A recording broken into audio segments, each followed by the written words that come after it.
Let's see. Do I even remember how to do this anymore? All right. I can figure this out. All right, first, lights. All right, that's good. Background. Yeah, we're getting there. All right, let's cue that music. This is Bikes, Beards, and Brews. Let's kick that intro.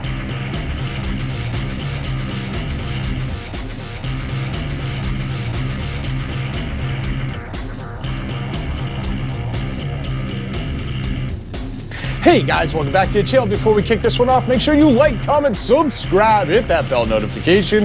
New videos are coming weekly. You ring that bell, you'll know when they drop. Let's get the other stuff out of the way. Want to save some money on a Cardo communicator or on some Beyond Riders gear or on some Kemimoto gear? Then you should check my referral links down below. Want to support me in all my do-gooderness like these cool guys here? Bam! Then you should become part of the Brew Crew and join the coffee page down below. Want to know I'm asking you for money? Well, next to those 10,000 Amazon affiliate links that also go to a good cause is a video explaining what I do with your money. Get it, got it, good, cool. Let's move on.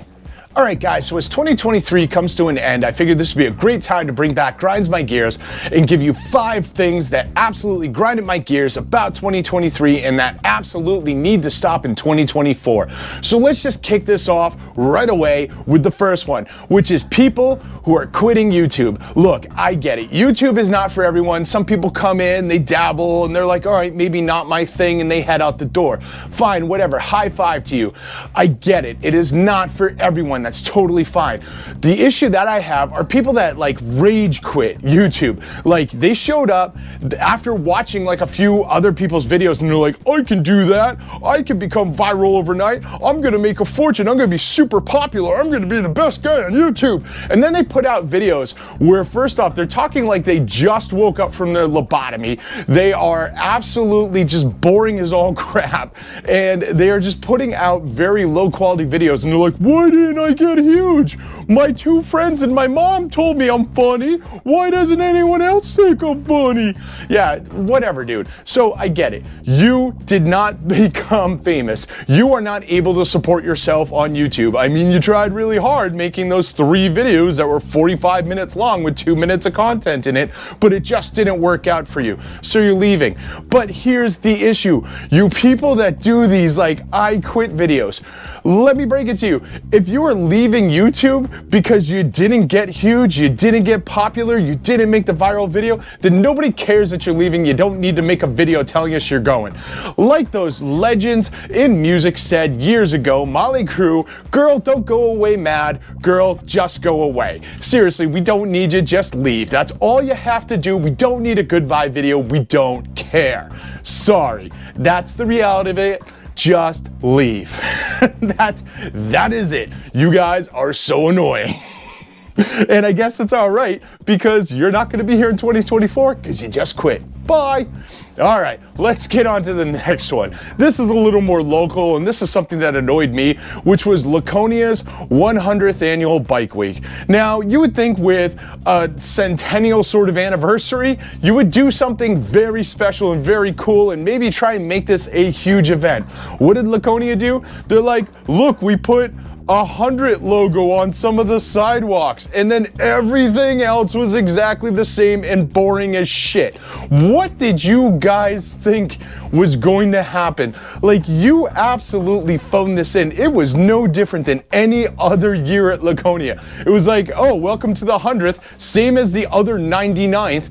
It's kind of like when you go to like a county fair. Like, I do this every year, and like, you know, I'll skip some every now and then. For me, like, the Deerfield Fair in New Hampshire, I've been going to that since I was a kid. My parents brought me and all that stuff. And it's really funny to me because like 20 years removed, I will go back and I know where absolutely everything is, every single ride, every single like booth, everything, because it never changes. That's what the Lonia 100th annual was.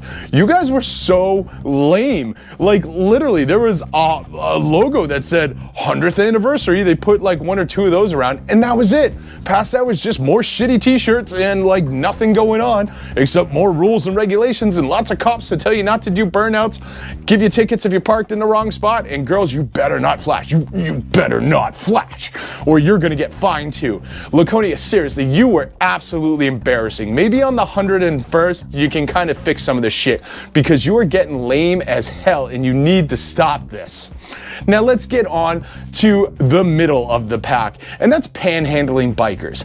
Now, I've talked about these guys before. I have videos about them. Go check them out. These are the people that get on YouTube and they're like, oh, can you send me money for gas and for coffee and for my gear and for bike parts and all this stuff? You know what you guys can do? Get a goddamn job. Seriously. It is not my job to support you so you can go live your best life. If I want to like see people going on big motorcycle road trips and having a great time and fixing up their bike and doing lots of stuff, I'm going to do that for my bike and I'm going to go on the trip. I'm not going to pay you to do it. And 9 times out of 10, it is the most pathetic idiots that are doing this. They're like, oh, so I quit my real job where I was making a stable income, had insurance, a retirement plan, all this stuff, so I could go live on the road, and I need you guys to give me money so I can continue to do this. You know what? This is my donation to you. So come a little closer, come a little closer. Here's what I'm gonna donate to you, you panhandling biker. Go fuck yourself. Seriously, you guys are the biggest dregs of society. You are pieces of shit. Go get a job like the rest of the world and then use your vacation time to travel. I don't give a shit if you broke down somewhere in the middle of the country and you're crying on camera going, oh, I now need my bike fixed. Please send me money because I don't have a real job. Maybe you should have thought about that before you quit your real job to hope that people would pay for you to live on a permanent vacation. You guys are assholes. Seriously, for real, go fuck yourselves. All right, next off. Now we're getting towards the top. This is number 2. Or, you know, seriously, panhandling bikers, I know you were number 3 on this list, but you're really number 1. So let's get on to number 2, which is the weather. Holy shit. Did it ever stop raining? It was just all rain, all day, all the time. It was insane. Now, it rained so much. I debated on just doing a whole video series about building an ark because I'm pretty sure we needed it. And honestly, Noah, you sitting there going, oh, it rained for 40 days and 40 nights. I had to build an ark to save. Yeah, 40 days and 40 nights. Cool story, bro. I would have loved if it only rained 40 days and 40 nights. Like, I don't even know how you had a flood. Seriously, I call bullshit. I call bullshit. There is no way you had a flood after 40 days and 40 nights. We had, what, 100 days and 100 nights of rain? We're still here, whatever. But yes, the rain was absolutely insane. Now, I understand when I went to Laconia, it was going to rain. It's Rainconia. It always rains during bike week. You play like the hand you've been dealt, whatever, it's fine.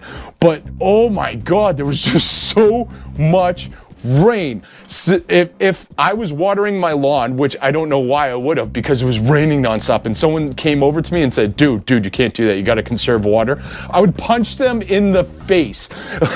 This was absolutely insane. 2024, you got to show a little chill here and maybe give us a little less rain so we can ride a little more. This was nuts. You have to stop.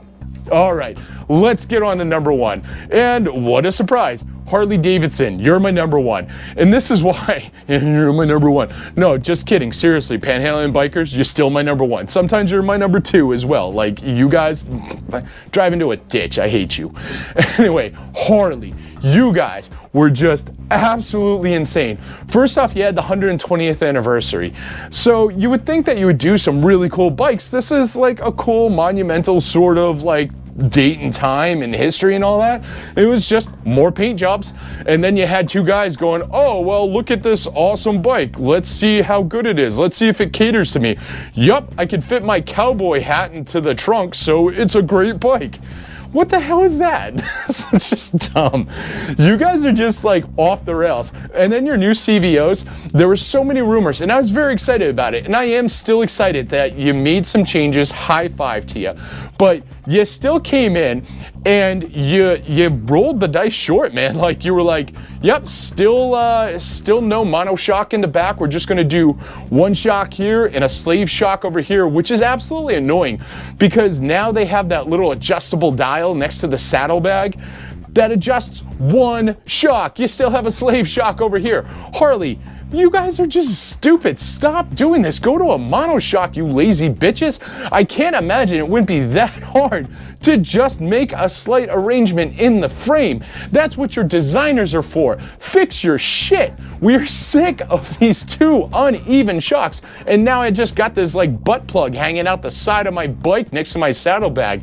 Thanks, guys. That was definitely improvement. But then, like, you know, you've got the other stuff where, like, it looked like they might have had a powered windshield to try and keep up with some of the competition. Nah, didn't do that. They put in the VVT engine where maybe they would be able to pump out the same horsepower and torque as the competition's been doing for like years before them. Nah, couldn't do that.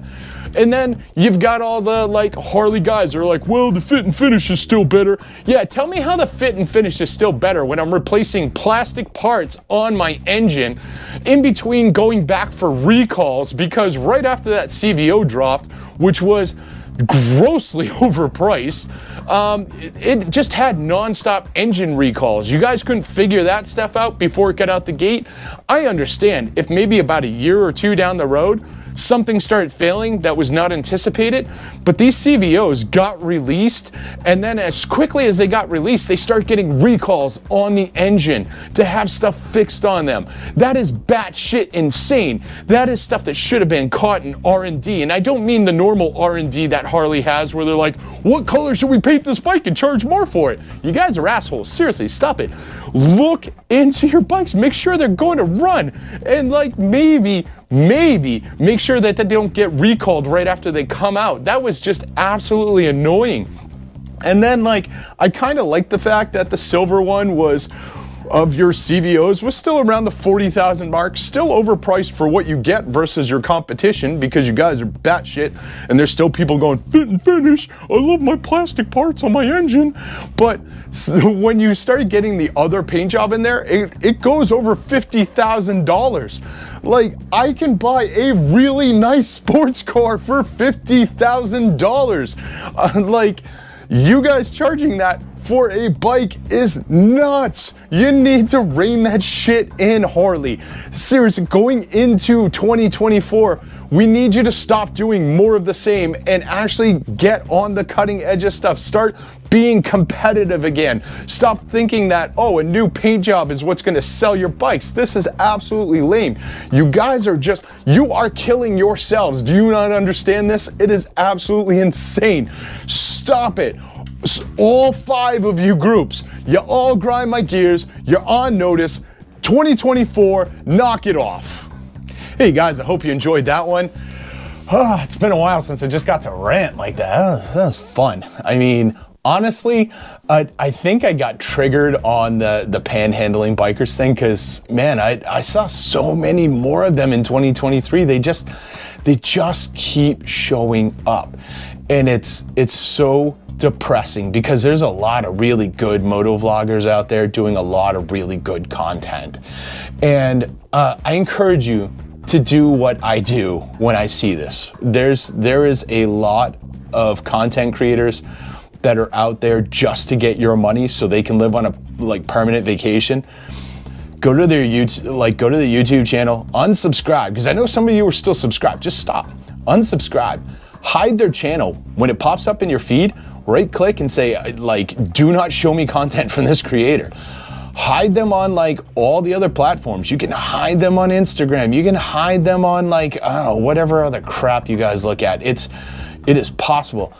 Just make them go away. Invest in the good creators out there. Like, there are some great people doing some great content. And that's also how we'd bring back motovlogging from this kind of lull that it's definitely in right now. Nonetheless, that's what I got for you. What grinded your gears in 2023? Throw it down below. I'd love to hear it. And don't forget to like, comment, subscribe, hit that bell notification, share this video with friends, share it with family, share it with that one panhandling motovlogger you know that's asking you for money so they can live on a permanent vacation like an asshole while you go to work like an adult. They love this stuff, trust me. And I'll see you all on the flip side.